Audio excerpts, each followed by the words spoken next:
They shut the car door in my face at my own father's funeral engine humming, while the choir still carried on inside.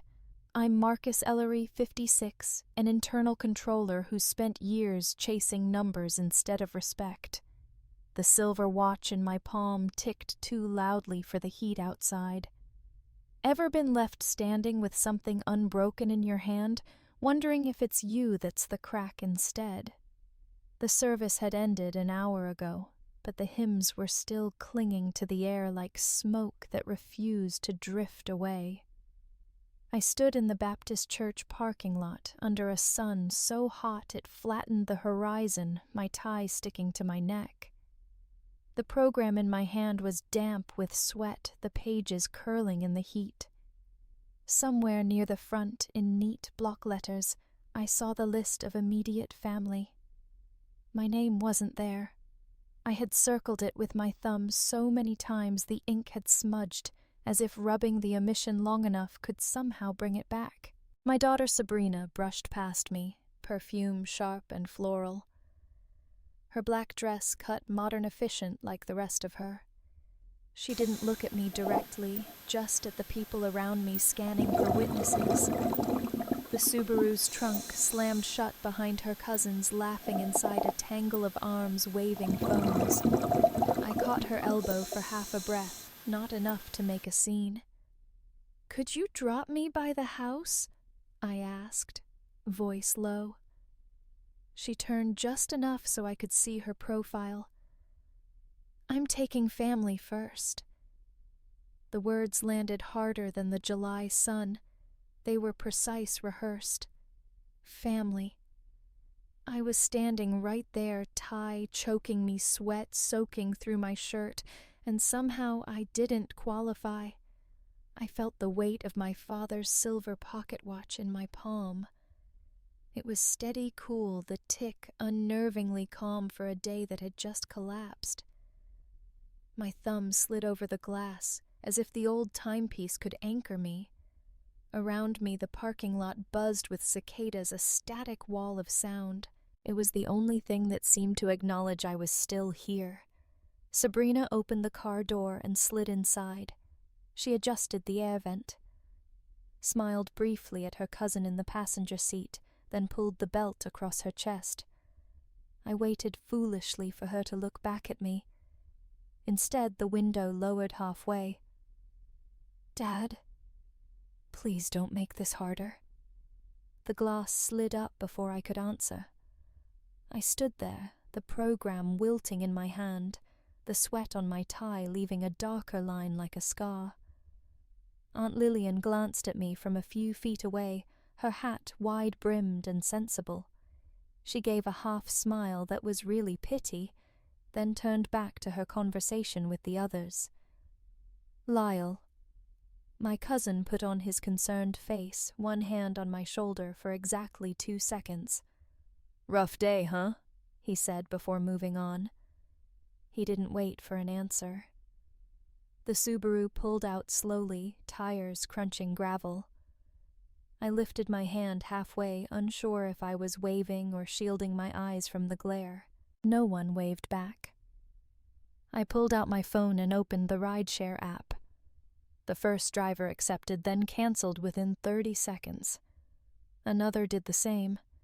"Driver unavailable" flashed in bright red letters. The screen smudged with my thumbprint. It was like the world was practicing the same trick my family had perfected erasure by polite omission. So I started walking. 2 blocks down Meeting Street, the cicadas were still hissing, and the church bell behind me rang as though it were mocking the timing of my steps. My shoes pinched. I loosened my tie and tucked the program into my pocket where it disintegrated against the sweat. The watch ticked steadily, and I hated the sound for the first time in my life. The air smelled of barbecue drifting from a yard somewhere meat-sweet and charred. I hadn't eaten since breakfast. A child's laughter spilled from a porch swing, slicing right through my chest. I imagined Sabrina laughing the same way when she was little, before she learned to measure herself against cousins with shinier cars and easier last names. The road shimmered ahead in the heat, an endless stretch of asphalt leading nowhere in particular. Cars passed, slowing just enough for me to see faces pressed to windows, curious why a man in funeral clothes was trudging alone under the July sun. I nodded once to no one in particular, the way soldiers nod to each other in transit stations, unspoken recognition of being out of place. When I finally paused to catch my breath, the cicadas quieted for half a second. All I heard was the ticking of the watch, too loud in the silence, each beat a reminder that I was not counted, not seen, not carried home by the person I once carried in my arms. I closed my fist around the watch until the edges dug into my skin. The hurt felt solid, almost grounding, and that's how the first chapter of my exile began, with a ride. I didn't get a family I apparently wasn't part of, and the sound of a watch that wouldn't stop keeping time, even as mine had come to a halt.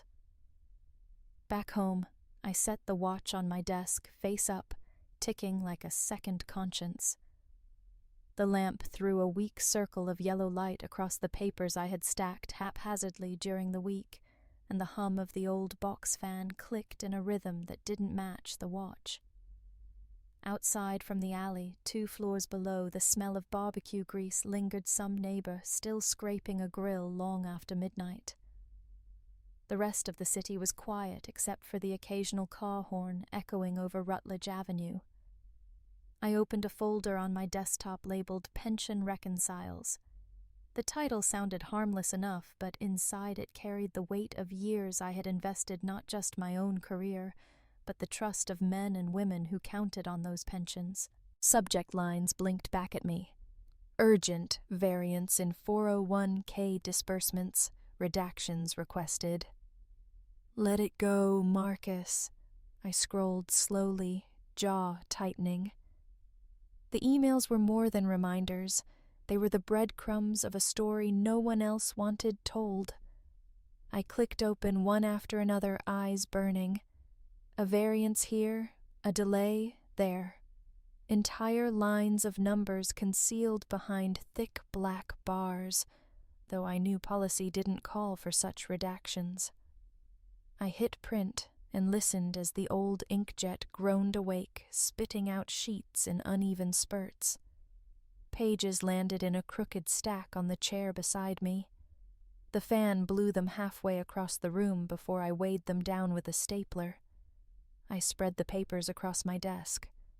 The figures stared back neat rows that should have reassured me.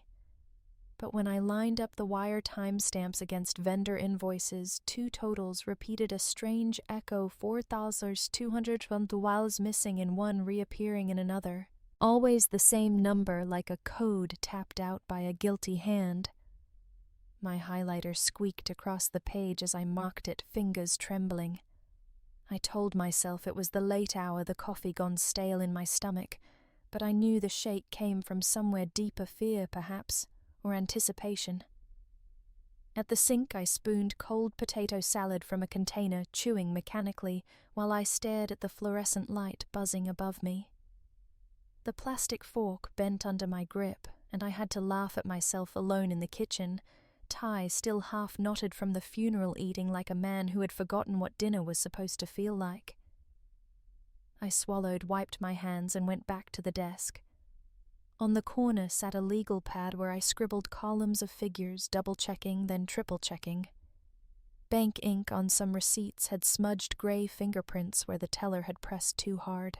I noted every detail, knowing later I'd need to explain not just the numbers, but the human sloppiness that betrayed them. The watch gleamed in the lamplight, whole and steady, as if mocking my own uneven pen strokes. Then I saw it.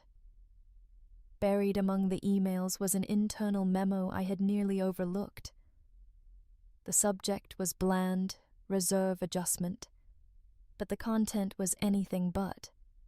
It spoke of optics-friendly adjustments to the pension fund meant to soften the appearance of losses without addressing the losses themselves. At the bottom, in blue digital ink, was Lyle's signature. Cousin, colleague, sometime confidant. My hand froze over the mouse.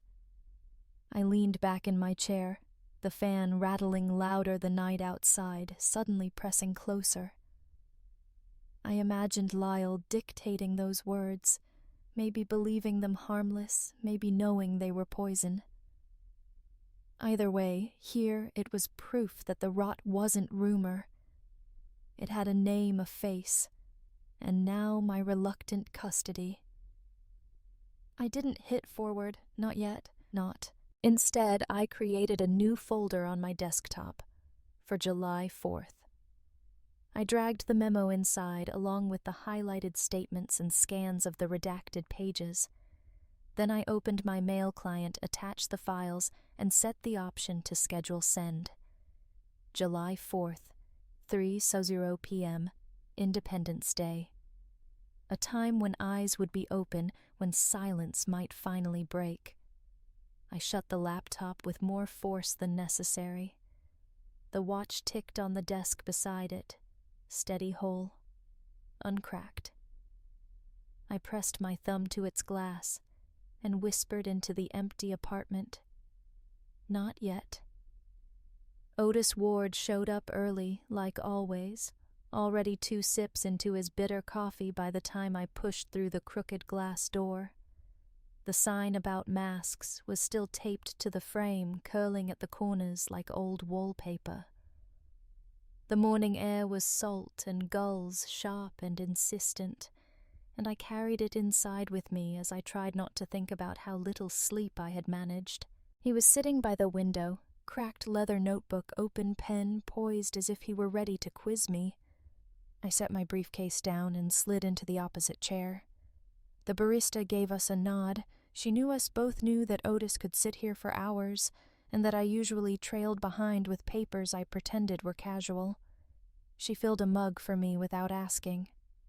Otis tapped the notebook once the sound sharp on the wood. "Respect isn't owed," he said, voice low but clear, "but it better be mutual." His eyes didn't blink much, which made it harder to hide. I just stirred sugar into my coffee, trying to act like the words were for someone else. I slid a few sheets across the table edges creased from the night before. The redacted statements. He pulled them close, squinted, and let out a low whistle. He circled the same $4.212 figure on 3 different pages, with his pen slow enough that I could feel each mark etching deeper into my gut. He didn't look up when he said, "That number follows you like a bad smell." The gulls outside screamed as if to underline him. I swallowed coffee that was too hot, burning my tongue, and tried to keep my voice steady. I don't want to jump at shadows. Maybe it's just sloppy bookkeeping. "Sloppy is 1 page," he said. 3 pages is intent. He leaned back, shoulders creaking like the rope on the marina posts just beyond the glass. I left my job when family meant keeping quiet. You know what it cost me. Sleep. A decade of nights staring at the ceiling, asking myself if silence was worth the ulcers. He tore a page from his notebook, the edge jagged, and slid it toward me. A small coffee ring was already darkening the corner. "You're not losing sleep yet, are you?" I tried to laugh, but it came out flat. "I'm not invited to their table anymore. Maybe I'm just chasing scraps." Otis shook his head, his kind eyes not letting me off the hook. "So, what do you want, Marcus? To sit back down at their table, nod along like nothing happened, or to build your own table?" His voice had a steadiness that made the question less hypothetical. I stared at the papers between us, the ink blacked out in heavy strokes, and imagined them piled high enough to smother me. I thought of Sabrina driving away of the funeral program without my name. My forked desire to belong and to be right pulled against itself until I felt hollow. "You already have what you need to turn the table," Otis said finally. He didn't raise his voice. He didn't have to. The question is, will you? The marina ropes groaned in the wind. The barista refilled our cups, sliding them onto fresh napkins. Otis folded the notebook shut with a thump, leaving the torn page in front of me. I pressed my thumb to the pocket watch in my vest, its ticking suddenly louder than the gulls, louder than the marina, louder than Otis. For the first time, it didn't sound steady. It sounded like a countdown. In Lyle's glassy conference room, they'd already stacked the folders against me before I sat down.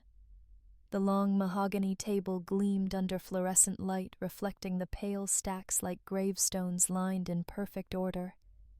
The HVAC hummed too cold a steady drone that made the skin on my arms prickle. A bottle of sanitizer sat near the door, half empty, its pump crusted from overuse.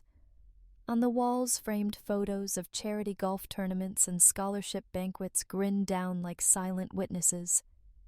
Sabrina sat close to the exit, her coat folded neatly over her lap eyes on her phone screen. Ready to leave first, ready to show where her loyalties stopped. I lowered myself into the chair across from Lyle, who wore the same rehearsed half smile I'd seen at countless family cookouts, the one that made outsiders believe we were closer than we were. Marcus. He began smoothly sliding a thick folder toward me. This is a summary, a simple reconciliation. I opened it. Numbers jumped out immediately, rounded up to the nearest 1,000, smoothing over the jagged holes I had highlighted at home. The same $4, $200 that had haunted my desk was missing here, transformed into a neat, digestible variance. I felt my jaw tighten. I have my own notes, I said, reaching into my briefcase. As I did, the pocket watch slipped from my vest. It hit the polished table first, a dull clink, then rolled off onto the tile with a shattering crack. The sound froze the room. I bent to retrieve it, glass spiderwebbed across its face. It still ticked, but unevenly, a ragged gasp instead of a steady heartbeat. No one moved to help me. When I straightened, Sabrina finally spoke. Maybe step aside, Dad. This is embarrassing. Her voice was low, eyes still fixed on the doorframe, as if saying it quickly might make her vanish faster. I laid my notes on the table, fingers pressing hard enough to leave indentations. These numbers don't reconcile. Vendor invoices don't match the wires. You know that, Lyle. He folded his hands as though presiding over a church meeting. You're tired, Marcus. These past months have been difficult. Nobody's accusing you of malice.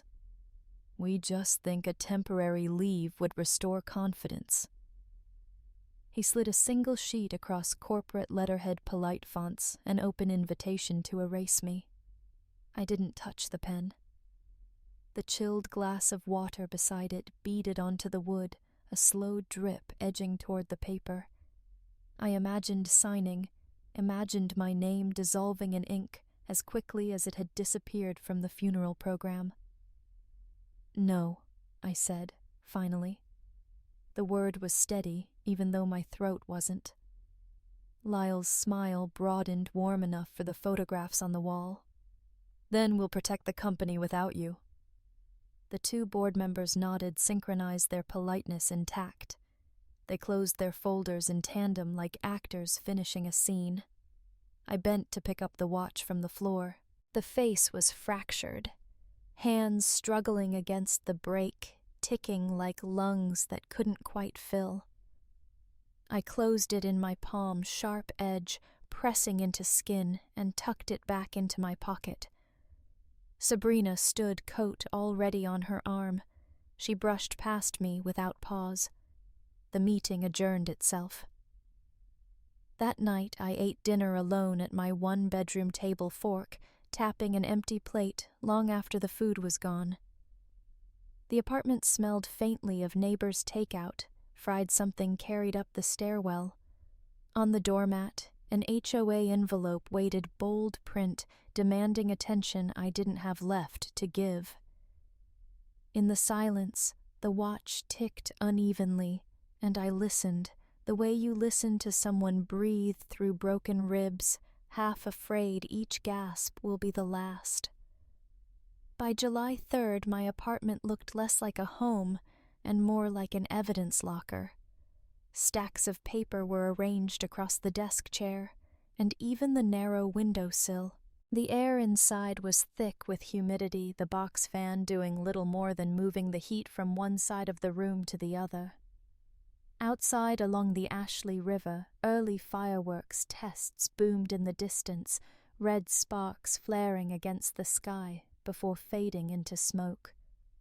On the desk, the pocket watch ticked unevenly. Glass cracked across its face, the sound irregular like a heart trying to remember its rhythm. I placed it beside the folders as though it could keep time for me while I worked.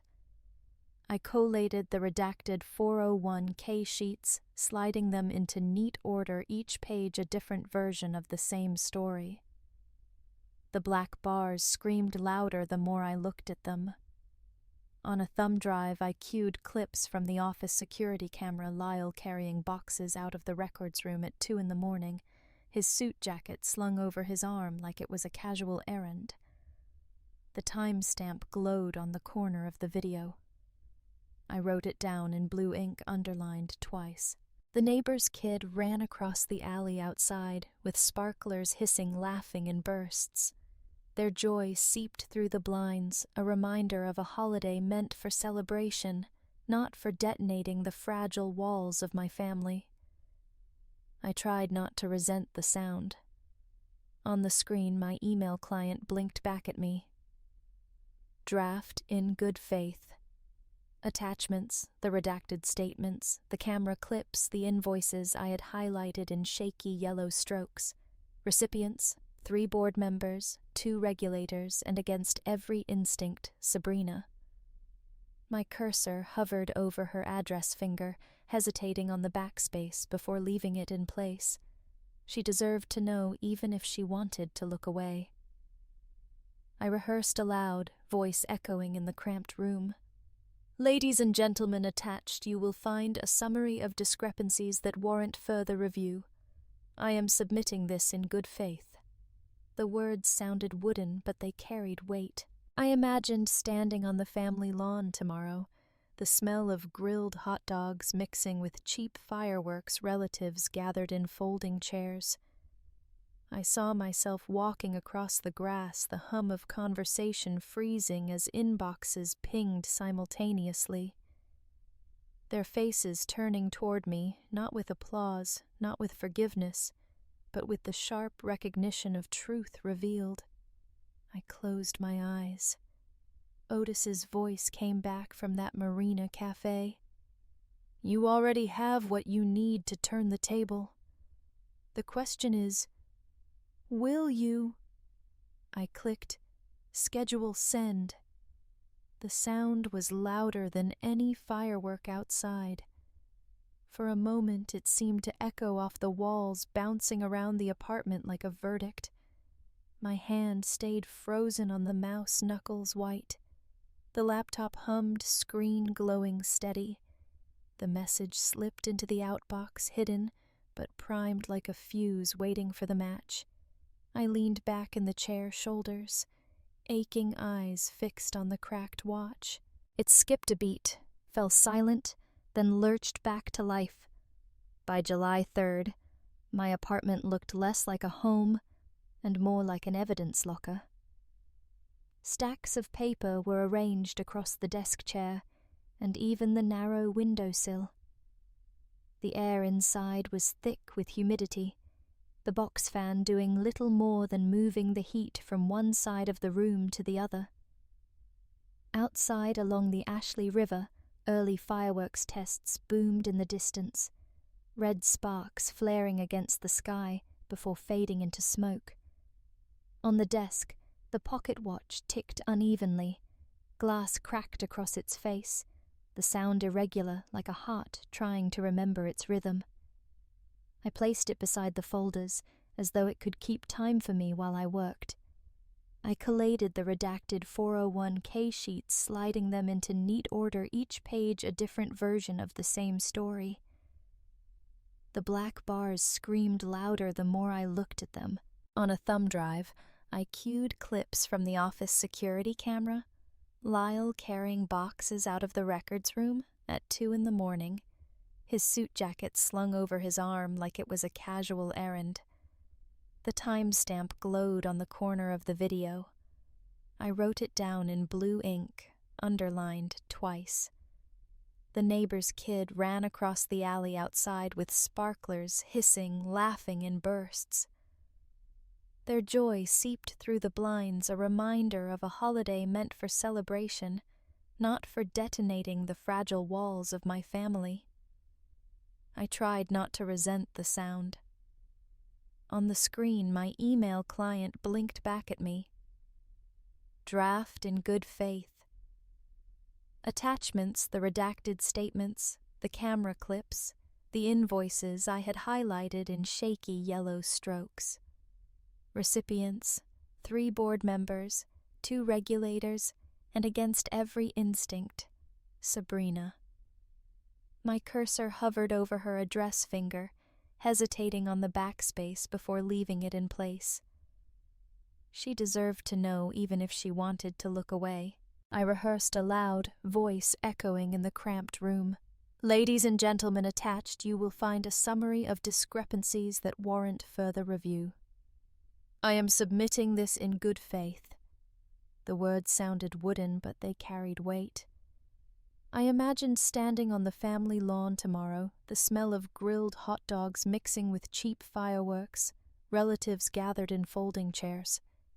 I saw myself walking across the grass, the hum of conversation freezing as inboxes pinged simultaneously, their faces turning toward me, not with applause, not with forgiveness, but with the sharp recognition of truth revealed. I closed my eyes. Otis's voice came back from that marina cafe. You already have what you need to turn the table. The question is, will you? I clicked schedule send. The sound was louder than any firework outside. For a moment it seemed to echo off the walls, bouncing around the apartment like a verdict. My hand stayed frozen on the mouse knuckles white. The laptop hummed, screen glowing steady. The message slipped into the outbox, hidden but primed like a fuse waiting for the match. I leaned back in the chair. Shoulders, aching eyes fixed on the cracked watch. It skipped a beat, fell silent, then lurched back to life. By mid-afternoon, July 4th, the church lawn had turned into a carnival.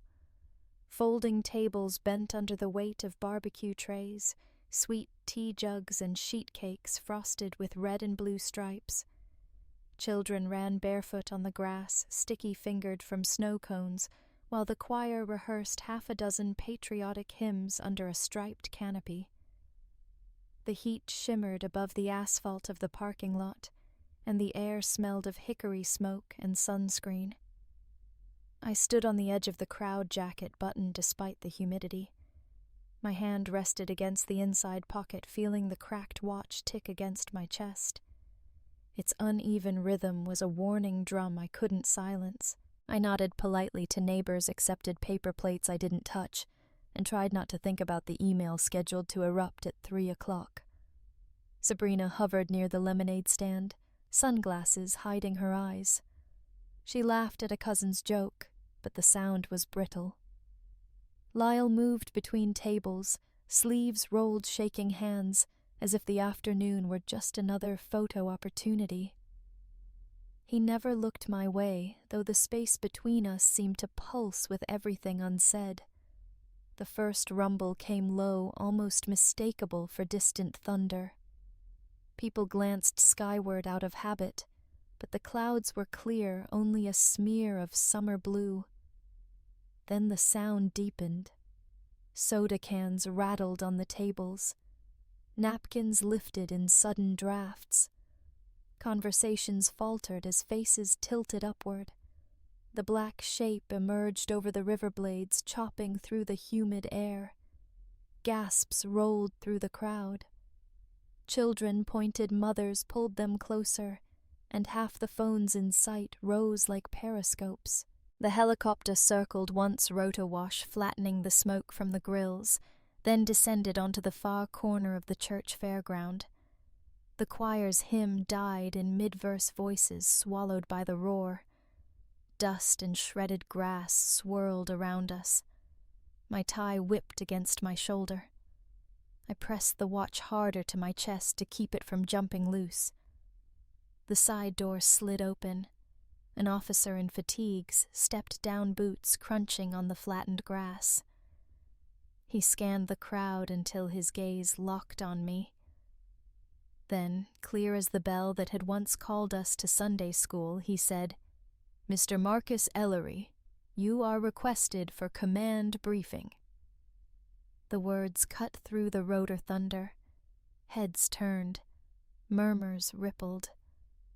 I felt eyes on me, neighbors, cousins, board members, even the aunties who'd worn their brightest flowered dresses.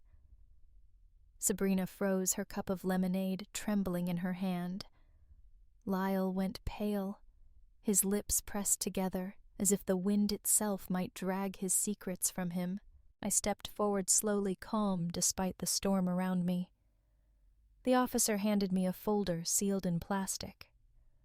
I raised my hand in salute, crisp, though my knees wavered. A beat of silence hung, and then scattered at first applause rose from the lawn. Not everyone, not even most, but enough to be felt. Uneven, hesitant, but real. I walked toward the helicopter, barbecue smoke curling into rotor wind, hymn books flapping on their music stands. The officer steadied me as I climbed the step. I glanced back once. Through the haze of dust and smoke, I saw Sabrina's mouth open as if to speak. No sound reached me. Inside, the cracked watch glinted in my hand as I steadied myself, its fractured face catching the last shimmer of fireworks testing in the distance. The door slid shut, the lawn disappeared, and the machine lifted, carrying me into a sky loud with promise and consequence. A week later, Otis met me at the only clock shop left downtown. The narrow storefront smelled of brass polish and oil, every surface crowded with pendulums that swung in patient arcs. Their steady rhythm filled the air like 100 quiet voices repeating the same truth: keep moving, no matter how heavy the hours. On the counter, my watch rested on a square of velvet, its fractured glass finally gone. The jeweler, a man with spectacles and fingers stained with grease, leaned close under the lamp. He murmured almost to himself, "Time deserves respect, too." I stood beside Otis, lighter than I had been in months, though still wary. The weight of the July 4th lawn clung to me. Faces in the crowd, applause uneven. Sabrina's mouth open without words. Every recollection came with a sting. Otis sipped sweet tea from a paper cup, unfazed by the tick and talk around him. "Tell me something," he said, voice as steady as the pendulums. "That whole helicopter business, was it revenge?" I shook my head. Recognition, not revenge. The words came easier than I expected. I hadn't toppled Lyle or won Sabrina back, but I had stepped into the open, no longer carrying the silence for them. That mattered. The jeweler lifted the case carefully, sliding in a new crystal, polishing the rim until it gleamed. He opened the back, cleaned the gears, coaxed them into alignment. When he wound it, the ticking resumed steady, sure like a heart healed after an irregular spell. I watched breath caught as if the watch's rhythm could stitch something in me too. You know, Otis said setting down his cup worth isn't given. It's recognized, same as you just said. Lyle can't erase it, and Sabrina can't either. They'll come around or they won't. Doesn't change what you carry. The jeweler placed the watch in my palm. Its face was unbroken now, clear glass catching the light. I closed my fingers over it, feeling the solid tick match the beat in my chest. For the first time, the sound didn't accuse me or warn me. It accompanied me. The fractures were still there between me and Sabrina, between me and the family table. But so was the possibility of healing slow as gears turning behind the dial. I slipped the watch into my pocket. The tick echoed in me, and for the first time in years, it kept pace with my own heartbeat. In October 2023, I stood before a modest hall dressed with paper banners and folding chairs. The sign over the entrance read, Charleston Transparent Pension Fund. Someone had lettered it by hand, the edges uneven, but the words carried more authority than any logo Lyle had ever commissioned. Just inside the doors, a small display case gleamed under a single bulb. My watch sat on velvet glass, unbroken brass polished. A plaque beneath it read, Respect must be mutual. The jeweler's phrase had become our motto. I touched the glass lightly before walking to the podium, feeling the steady tick as if it traveled through the air itself. The community center smelled of coffee and paper cups and faintly of floor wax. Rows of retirees, veterans, and former employees filled the hall, their faces weathered but expectant. A few reporters balanced notebooks on their knees. In the front row sat Otis, leaning forward with his elbows on his thighs, nodding before I'd said a word. Sabrina was there too. Back row silent, her coat folded over her lap like a shield. She didn't meet my eyes, but she hadn't left either. That was enough for now. I adjusted the microphone, its squeal quickly hushed. My voice when it came surprised me. Calm, firm, no trace of the tremor that once haunted family meetings. Tonight, we begin something different.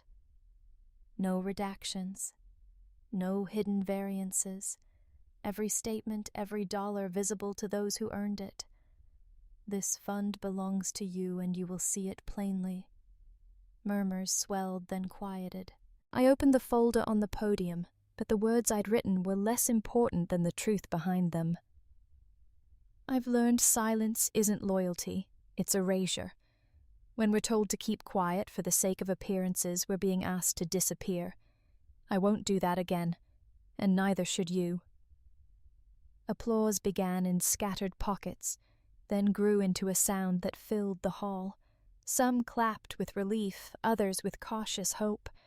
Otis joined in, steady and unhurried. Sabrina sat still, hands folded, but she didn't rise to leave. The moment lifted me higher than any helicopter ever could. I closed with what felt truer than any speech I'd rehearsed. I show up where I'm seen. Today, that's here with you. The applause returned louder this time. I let it wash over me not as vindication, but as confirmation. When the hall emptied, I stepped outside. The October air was crisp, carrying the faint scent of fallen leaves and the distant sea. Streetlights glowed amber, and the night hummed with quiet possibility. I reached into my pocket and felt the watch. Its tick was steady now, aligned perfectly with the rhythm in my chest. For the first time in a long time, I breathed without measuring how much I'd lost. I breathed because the air was mine to take. As I stepped out into the cool October night, the watch ticked steadily in my pocket, no longer fractured, but whole, like a reminder that even broken things can be mended. What I carried wasn't revenge, but the quiet relief of being seen after years of silence. Sometimes bridges collapse, so we can learn which ones are worth rebuilding, and the act of choosing where to stand becomes its own form of freedom.